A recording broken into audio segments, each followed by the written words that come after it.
Hello, y'all. Today I want to tell you about the populist movement, and I have my husband here, John. He doesn't know anything about the populist movement either, so I'm going to sort of tell him about it and let him ask the questions that one would ask if they didn't know anything about this. So first of all, John, Yes. do you know anything about the populists? I know they were popular. Okay, well, Maybe. sure, that's a good place to start. Yeah, first question. What is?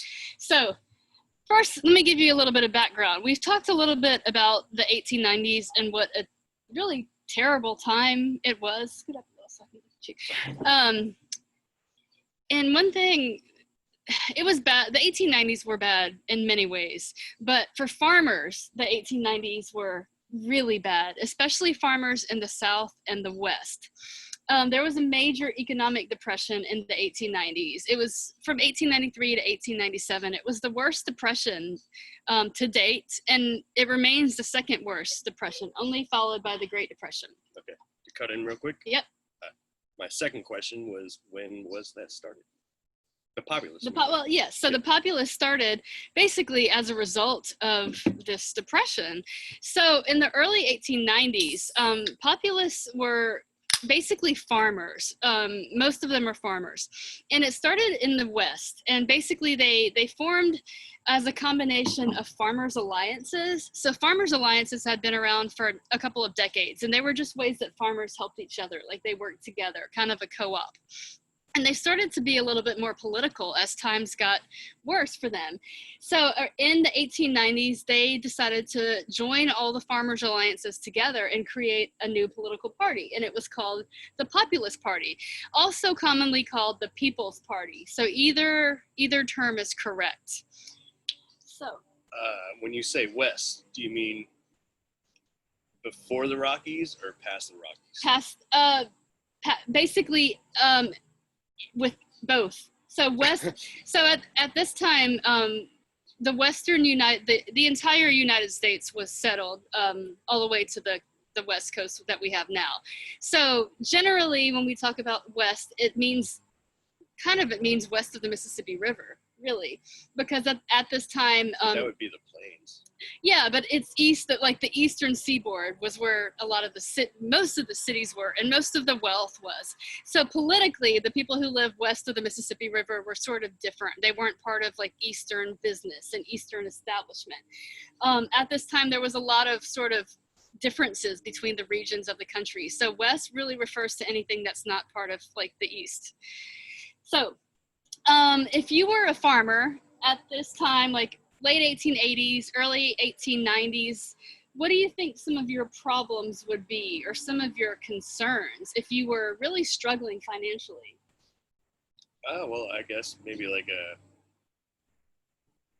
in the plains, like irrigation, or I guess out like on the other side of the Rockies, also irrigation, because they have to pull water from other resources like coming down the mountains and stuff. And I mean, like, I guess the Dust Bowl was before this?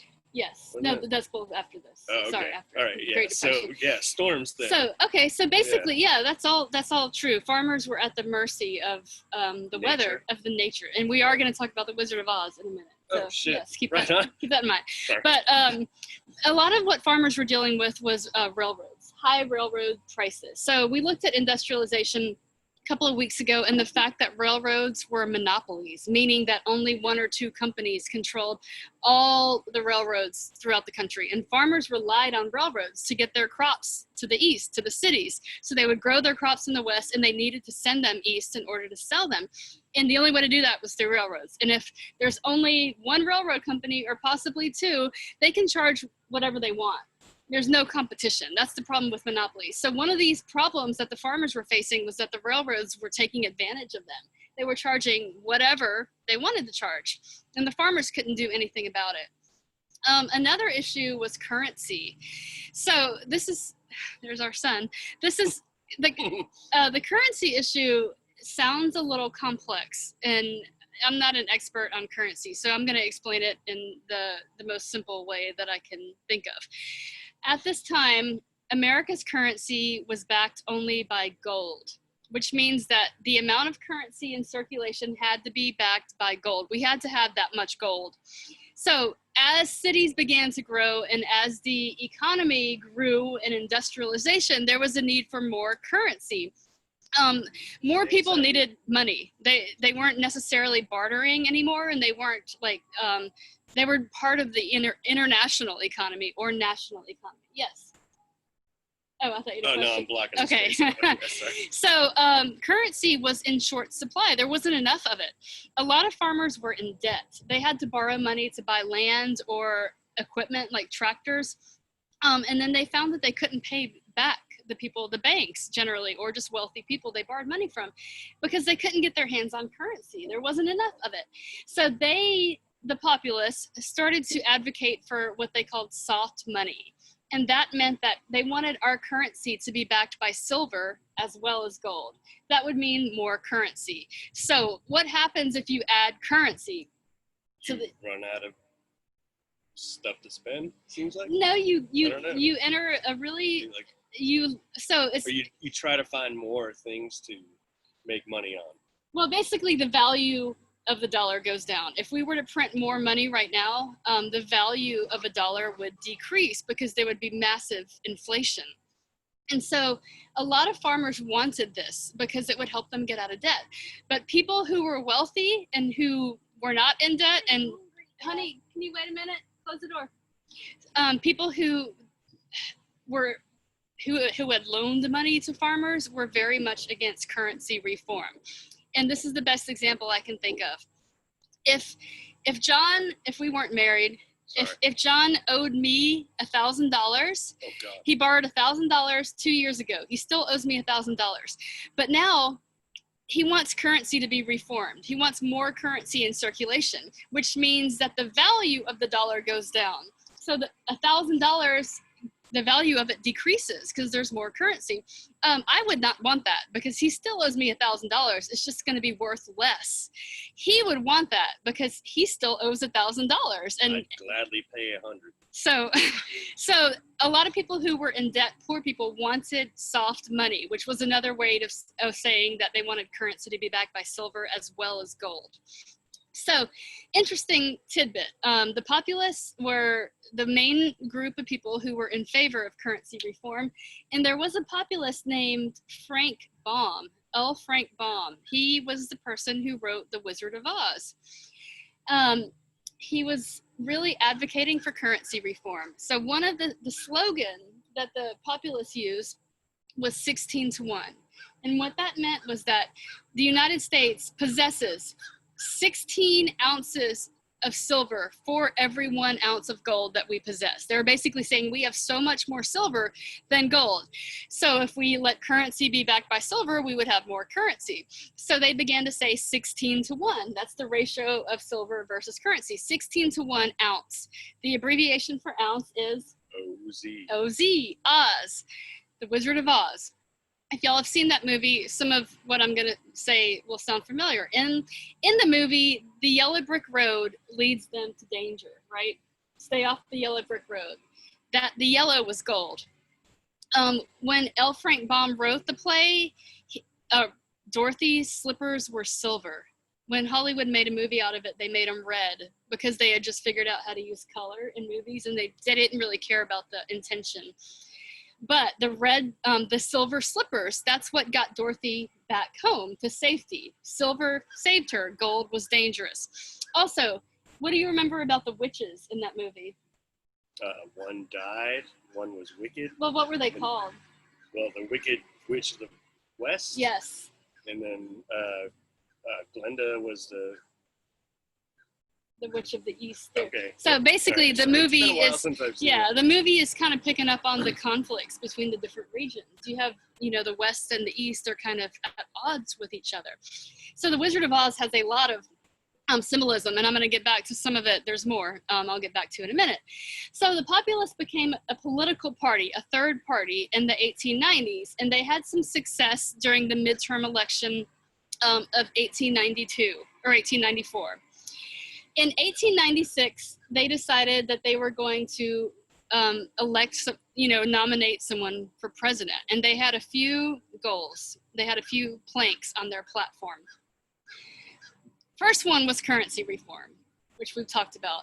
The second thing they wanted was direct election of senators. So now we can all vote for our senators. We do that. We go and vote for who we want to represent us in Congress in Washington, D.C. However many years. Huh?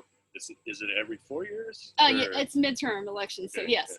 So before this happened, the only people who could vote for our national senators were our state legislature. So state Tennessee representatives. Give me some food. Can you wait just a minute, please, baby? Keely, please.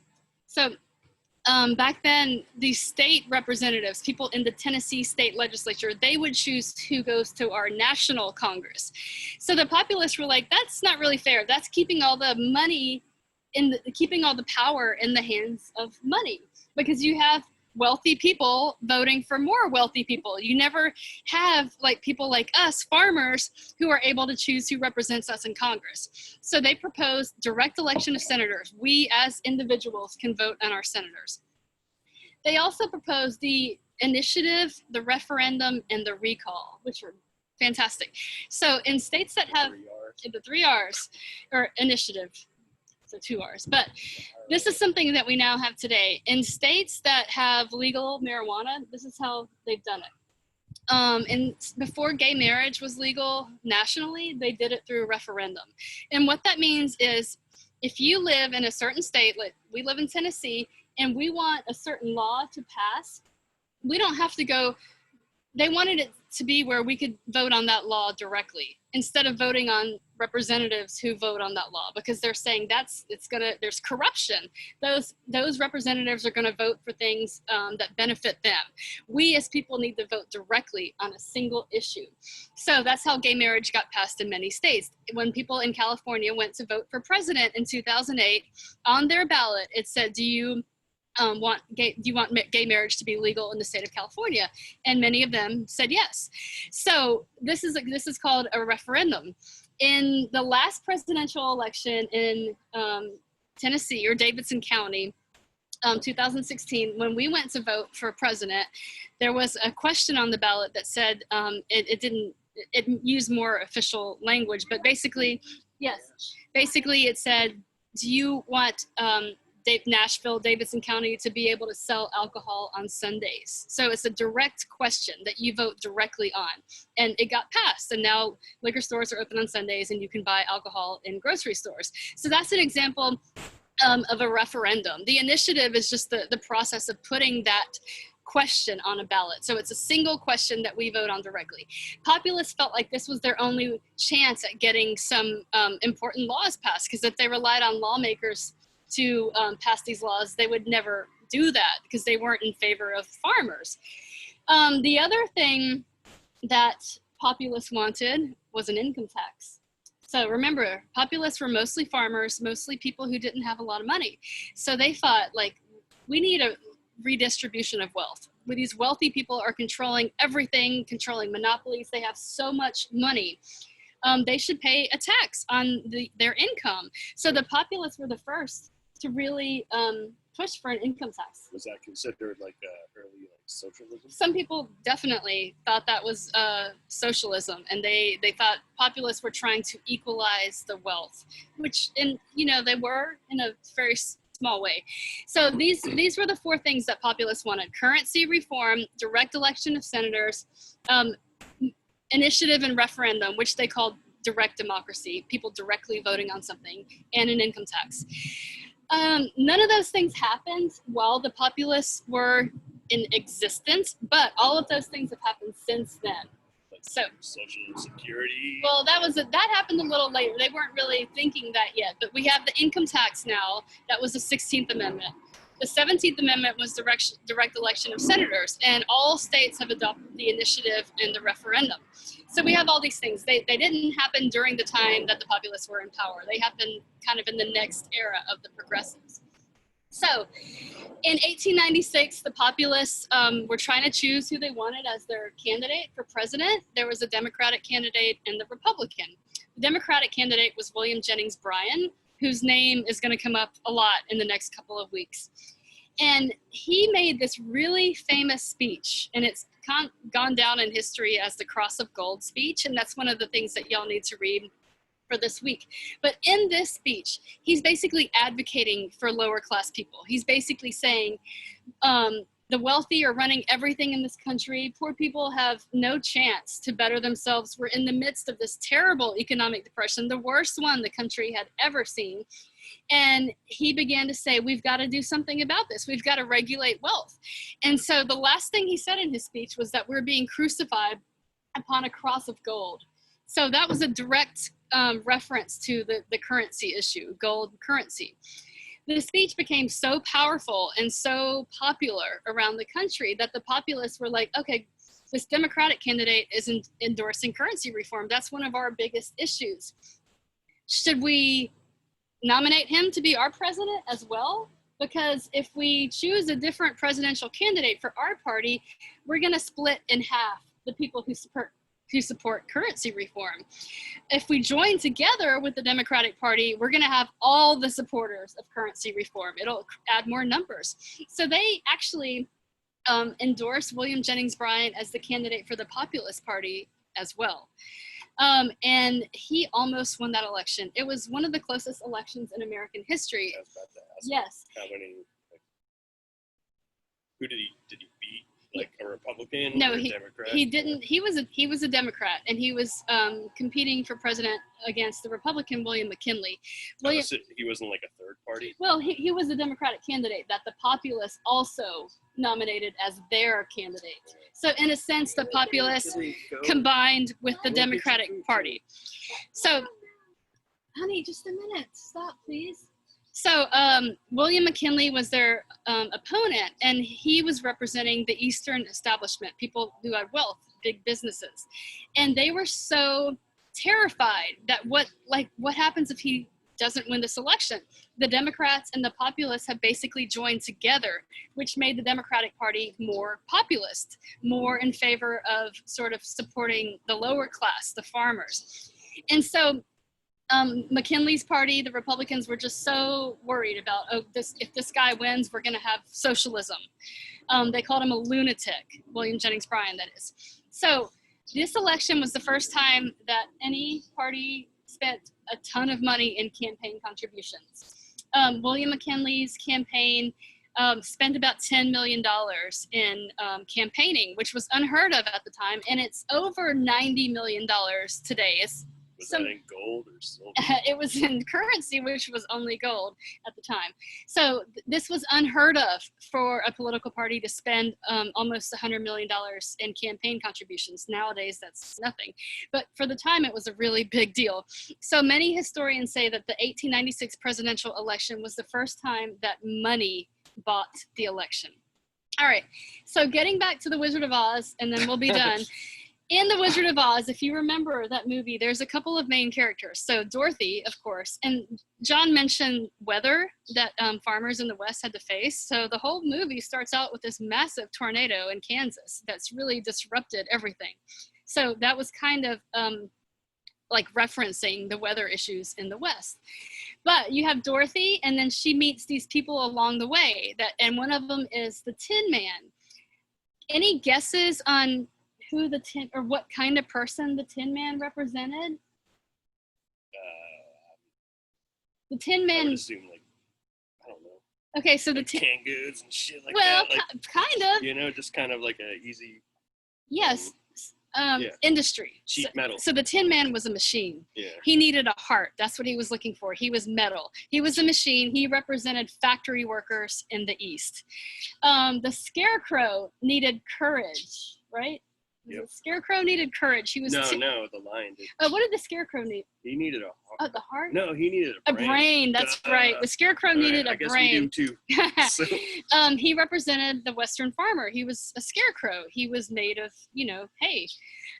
He needed a brain. So L. Frank Baum was trying to say, like, these farmers need to really, get going on their political campaign. They need to do something. And then we have the Cowardly Lion. He needed courage. And he was William Jennings Bryan, the guy who eventually was the candidate of the Democrats and the Populists in 1896. So that movie was making this, there's so much more symbolism than just that. But one more thing I want to, do you remember who the wizard is in the movie? Well, Oz, but he was behind the curtains. Exactly. Yeah. So the whole thing about this movie, if you don't remember, they're going to Oz. They're going to Oz to find help for their problems. So a heart, a brain, courage, and Dorothy just wants to get back home. So they're going down the yellow brick road to Oz, and they call it the Emerald City. So when they get there, they're trying to talk to the president. The Emerald City was Washington, D.C. It represents the nation's capital. The wizard was the president. And the fact that he's behind a curtain, as John mentioned, is behind a dog. This is Roxy. But in the movie, you don't see the president. He's like anonymous. You don't see him. There's like this screen and you just hear this voice. So L. Frank Baum was making the point that presidents during this time period, the Gilded Age, were kind of worthless. They were anonymous. They're forgotten. Like hardly anyone can name a president of the late 1800s. Can you name one single president in the late 1800s? Grover Cleveland. Okay, there you go. Well, what, am I right? You're right. Ah, shit. But we don't really talk about those presidents. They were very weak. The Republican and Democratic presidents weren't that different from each other. They both sort of supported like industry and business at the expense of the South. So they're seen as kind of forgettable. I don't want to say worthless, but L. Frank Baum seemed to sort of kind of think that. So he made the president kind of this anonymous, kind of meaningless figure. So in the movie, they're going to Oz, which is Washington, D.C., to talk to the wizard, which is the president. And they're sort of on this mission to get there, and they get returned home safely by silver. So great movie, great allegory. Do you have any questions about the Populists? Okay, so I should say one more thing. They, since William Jennings Bryan lost the 1896 election, that was pretty much the end of the Populists. That was going to be my question. Yeah. Yes. All right. Sorry for ruining my spotlight here. They kind of melded together with the Democratic Party and lost their separate identity, and they didn't exist anymore as a party. So, do you think they had an impact on history? I'm like, sure why do we did. talk about it? I mean, like, have the Populists like evolved into anything in like today's politics? In a sense, I'm glad you asked that question. Right, The Populists helped to change our view of the federal government. If you've taken early American history, I'm sure you know that like from the beginning of the colonies to the Constitution up until the 1890s, the general idea was that government is going to threaten our freedoms. We need to have government small. We want to keep it as small and weak as possible because it's a threat to our liberties. The Populists were really the first who said, actually, government can help protect our liberties. We need government to do more. We need government to regulate monopolies, regulate railroad rates, institute an income tax, and we need to be more directly involved in it. So they were the first that really wanted more government. They wanted the government to have more power. So I didn't mention this earlier, but one of their other big things was they wanted the government to regulate monopolies, specifically banks and railroads. So this is the first time we see a group of people advocating for more government. And we'll see this again. And to answer your question, yes, this had a huge impact because in the next era that we're going to look at, the progressives, they took that a step further. They wanted even more government regulation. And they were the ones who got a lot of the populist goals passed, such as direct election of senators and initiative, recall. Income tax happened during the progressive era as well. So it kind of started this new idea that we want more government to protect us. We don't want government to be small because we're not so afraid anymore that it's going to threaten our freedoms. We actually need it. So not everybody felt that way, but this is sort of the beginning of this idea developing. Were the Populists more about like spreading wealth or? Yeah, that's what the income tax is designed for. The income tax is designed to take a little bit of money from the highest percentage of people. Now all of us pay an income tax, but what they were suggesting was that just like the top 1% pays an income tax, and that would be used to sort of better, for government services. Build roads, government-owned railroads even. So they wanted government to regulate industries. Any other questions? You feel pretty knowledgeable about the Populists? Which group of people were most populist? late 80s punks. I don't know. So mostly farmers. Okay. Some wage factory workers did join their cause because they were also lower class people, but the populists were generally farmers in the South and the West. So that means a lot of African Americans may have been interested in joining this party. The problem was that the populists became aligned with the Democratic Party, which you know by now was the party of racism. So there was sort of this conflict that African American farmers sort of had to choose, but they couldn't vote anyway. So were Asians interested in that? In the West, like Chinese people building railroads? Yeah. The Populist Party was progressive in many ways, but not in all. They didn't actively recruit immigrants to be part of the party. I'm sure there were some, but as Howard Zinn notes in A People's History of the United States, many populists prioritized economic concerns over social concerns. So there were some populists in the South who recruited African Americans. They didn't agree with ending segregation, but they wanted more people to join their party, some more numbers. And they thought, hey, we're all in the same boat. You should join us. But African Americans were kind of hesitant because they tended to follow the Republican Party, the party of Lincoln. So, yes. Okay. All right. Well, thanks, y'all. And thank you to my husband, John, here. Hey, learn well. And we are nice to our children. Don't think I'm gonna go don't feed 'em think real that we quick. don't feed them. Yeah. Okay, bye.